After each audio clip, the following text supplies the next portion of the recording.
Primary TET 2014 প্রশ্নবুল মূল মামলা MAT 1594 সেই সংক্রান্ত যে আপডেট সেটা আমরা দিয়েছি এবং তার পরবর্তী যে ডেট সেটা এখন স্ক্রিনে দেখতেই পাচ্ছেন যে 3/2/2026 অর্থাৎ 2026 সালের ফেব্রুয়ারি মাসের 3 তারিখ একটা লিস্ট অন বলে লেখা আছে এবং আজকের যে অর্ডার কপি সেটা এখনও আপলোড হয়নি। আপলোড হলে আমরা শেয়ার করে দেবো আমাদের সোশ্যাল মিডিয়া পেজে বা চ্যানেলে।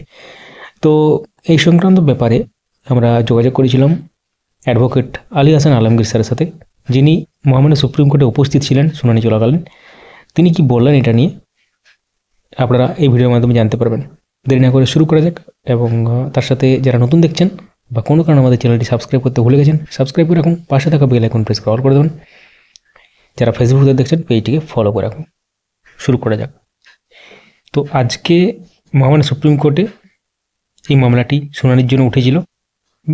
সামান্য সময়ের জন্য শুনানি হয়েছে এবং সেখানে ডেট নিয়ে ব্যাপার হয় এবং পরের সপ্তাহে মামলাটি রাখার জন্য অনুরোধ করা হয় এবং চাকরি প্রার্থীর তরফ থেকে বলা হয় যে 9 তারিখে যেহেতু অর্থাৎ ডিসেম্বরের 9 তারিখে যেহেতু অনলাইন অ্যাপ্লিকেশনের ডেট শেষ হয়ে যাচ্ছে বা ডেডলাইন সেটা, তার আগে যদি এটার কিছু করা যেত ভালো হয় বা ডেট মানে পরবর্তী শুনানি রাখার জন্য বলা হয়, পরবর্তী শুনানির দিন ধার্য করার জন্য বলা হয় ওটা।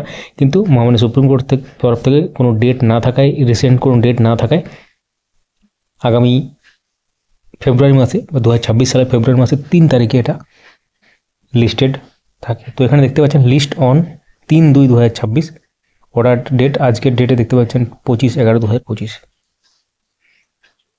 তো জাজমেন্ট অর্ডার সেকশনে যদি যান আপনারা, সেখানে দেখতে পাবেন যে আজকের অর্ডার কপি এখনো আপলোড হয়নি।